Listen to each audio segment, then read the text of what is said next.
दोस्तों, भारत के telecom sector में किंग बनने के बाद मुकेश अंबानी अब क्रिकेट में भी घुस गए और ना सिर्फ उन्होंने अगले 5 साल के लिए आईपीएल के डिजिटल राइट्स खरीद लिए, बल्कि वो इसे फ्री में जियो सिनेमा पर ब्रॉडकास्ट भी कर रहे हैं। आखिर अंबानी का इस फ्री आईपीएल के पीछे क्या प्लान है, और अगर वो 23,000 करोड़ रुपए के राइट्स वाला सारा आईपीएल फ्री ही दिखा देंगे तो खुद पैसे कैसे रिकवर करेंगे? आइए इन्हीं सारे सवालों के जवाब तलाशेंगे हम आज की इस वीडियो में, तो अंत तक बने रहिएगा हमारे साथ। लेकिन वीडियो शुरू होने से पहले अगर आप लोग चैनल पर नए हैं या आपने अभी तक चैनल को सब्सक्राइब नहीं किया है तो चैनल को सब्सक्राइब करना और बेल आइकन दबाना ना भूलें। जियो का आईपीएल राइट्स खरीदने का एक बहुत बड़े टेक ओवर प्लान का हिस्सा माना जा रहा है। जैसा कि आप जानते ही होंगे कि क्रिकेट की दुनिया में बीसीसीआई का सिक्का चलता है, लेकिन उसकी सबसे बड़ी वजह है आईपीएल। आईपीएल एक ऐसी बड़ी मनी मेकिंग मशीन है जो हमेशा ही पैसा छापेगी। आईपीएल की ही वजह से डिज्नी हॉटस्टार भारत का सबसे बड़ा ओटीटी प्लेटफॉर्म था, क्योंकि ज्यादातर लोगों ने आईपीएल की वजह से ही हॉटस्टार का सब्सक्रिप्शन लिया हुआ था।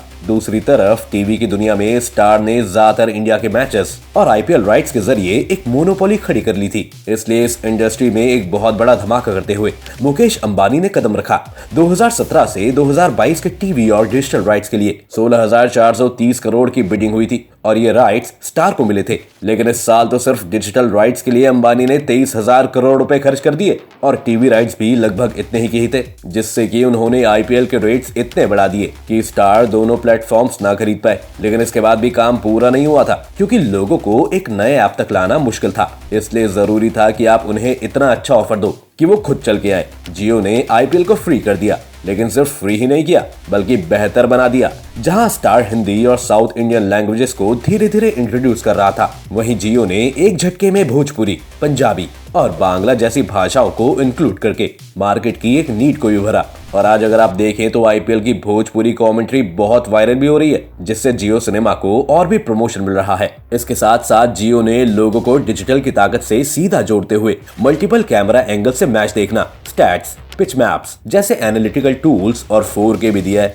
जिसने उन्हें इस डिजिटल गेम में एक बहुत बड़ी एडवांटेज दी है। तो जियो का प्लान साफ है कि वो अब क्रिकेट को भी पूरी तरह डोमिनेट करने वाला है और यही उनकी ओटीटी मार्केट में एंटर करने की स्ट्रेटजी है। लेकिन अंबानी इससे पैसा कैसे कमाएंगे, ये सवाल सभी के मन में था। लेकिन अगर बहुत लॉजिकली सोचा जाए तो फ्री होने के बावजूद भी आईपीएल उनके ही फायदे का सौदा है, क्योंकि आईपीएल के साथ एडवर्टाइजर्स भी आते हैं और ये सभी हाई पेइंग क्लाइंट्स होते हैं। जियो सिनेमा ने किसी कंपनी की मिनिमम कमिटमेंट को भी 20 करोड़ से घटाकर 10 करोड़ कर दिया है। यानी अब अगर किसी कंपनी को आईपीएल मैच के दौरान ऐड भी देने हैं तो जरूरी नहीं है कि वो मिनिमम 20 करोड़ का ही ऐड स्पेस खरीदे, जैसे कि पहले हॉटस्टार पर हुआ करता था। अब 10 करोड़ मिनिमम कमिटमेंट है, इसलिए 500 से भी ज्यादा ब्रांड्स ने जियो के साथ डील साइन की है। अब अगर ऐड से हम डिजिटल राइट्स का 50% हिस्सा भी कवर कर लेते हैं तो फिर हमें यह भी देखना होगा कि जियो इस समय भारत की सबसे बड़ी टेलीकॉम कंपनी है और मैच देखने में बहुत सा डेटा भी खर्च होगा।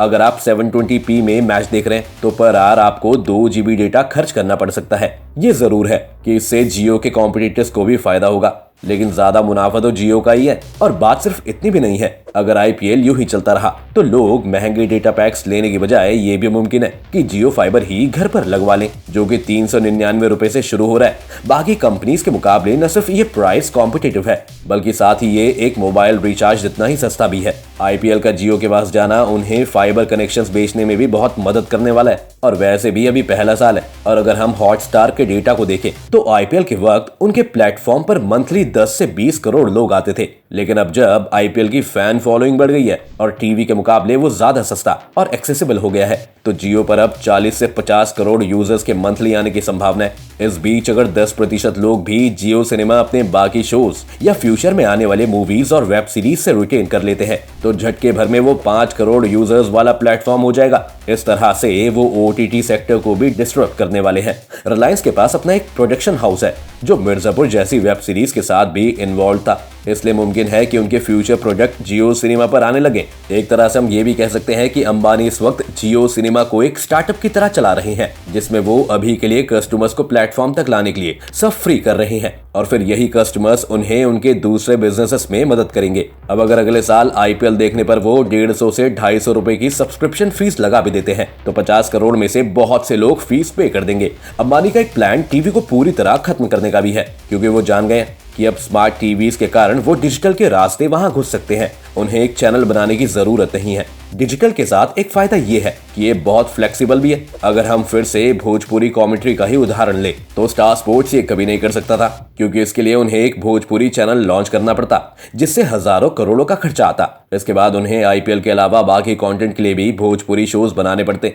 लेकिन डिजिटल में ऐसा कुछ नहीं है, क्योंकि यहाँ आप अपने डिवाइस के साथ इंटरैक्ट कर सकते हो और जियो सिनेमा की टीम ने इस बात को बहुत अच्छे से समझ लिया था। लेकिन मुकेश अंबानी के इस कदम ने एजेंसियों के कान भी खड़े कर दिए। इस वक्त अगर आप देखें तो अंबानी के पास न सिर्फ आईपीएल टीम है, बल्कि वो बाकी सभी टीम्स को भी स्पॉन्सर कर रहे हैं और अब वो इसकी ब्रॉडकास्टिंग में भी घुस गए हैं, जो ये भी दर्शाता है कि जियो धीरे धीरे एक मोनोपोली बना रहा है। TRAI की गाइडलाइंस कहती हैं कि जब भी कोई बिजनेस पूरे मार्केट शेयर का 33% से ज्यादा हिस्सा कंट्रोल करने लगता है तो उसे अलग अलग बिजनेस में स्प्लिट कर देना चाहिए, वरना वो अपनी मोनोपोली खड़ी कर लेगा। सोचिए जिस तरह जियो ने टेलीकॉम सेक्टर में करने की कोशिश की थी, अगर उस वक्त एयरटेल और VI ने उसे फाइट न दी होती तो देश में सिर्फ जियो ही एक कंपनी होती, और फिर आपको अगर उसके नेटवर्क में इशू आता तो आपके पास सर्विस चेंज करने का ऑप्शन ही नहीं होता। बात सिर्फ इतनी भी नहीं है, जियो के ऊपर कुछ और भी बड़े इल्जाम लगे हैं। टीवी मार्केट में अभी भी 14 करोड़ लोग हैं जो कि केबल टीवी इस्तेमाल करते हैं, और इसमें 3 बड़े प्लेयर्स जैसे डेन,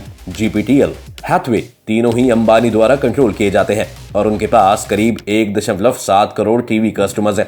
इन लोगों को स्टार से दूर ले जाने के लिए इन तीनों कंपनीज के बेसिक पैक्स के रेट्स को बढ़ा दिया गया है। सिर्फ इतना ही नहीं, अगर कोई बेसिक पैक खरीद भी लेता है तो उसे स्टार स्पोर्ट्स देखने को नहीं मिलेगा, क्योंकि वो तो अब इनके प्रीमियम पैक के अंदर इंक्लूड किया गया है, जिसके लिए कस्टमर्स को और भी ज्यादा पैसा देना होगा। ये रेट्स सिर्फ स्टार के चल रहे कंपटीशन के लिए बढ़ाई गई, उसका एक सबूत ये है कि इनके बेसिक पैक्स में सोनी नेटवर्क और बाकी स्पोर्ट्स चैनल हैं, लेकिन सिर्फ स्टार स्पोर्ट्स के ही चैनल्स को प्रीमियम पैक में इंक्लूड किया गया है। ऐसी चीजें करके अब अंबानी आग से भी खेलने लगे हैं और इसलिए रेगुलेटर्स ने भी इन पर नजर बनानी शुरू कर दी है। वैसे तो अंबानी इंडियन मार्केट्स में पुराने खिलाड़ी हैं, उनसे ज्यादा इस तरह के मामलों से निपटने का हुनर शायद ही किसी दूसरे के पास हो, पर अब इसने एक नई बहस ये भी छेड़ दी है कि क्या जियो सिर्फ क्रिकेट तक ही रुक जाएगा या फिर प्लान पूरे टीवी स्पेस को कैप्चर करना भी है। अब अगर टीवी सीरीज को देखा जाए तो वहां भी बहुत समय से कोई इनोवेशन नहीं हुआ है, और शायद अगर जियो सिनेमा में उनका विकल्प बनने की भी लालसा आ जाए तो ये मुमकिन है कि एक इंडस्ट्री के तौर पर शायद टीवी के पास फिर सिर्फ न्यूज रह जाएगी, और वो भी कब तक रहेगी।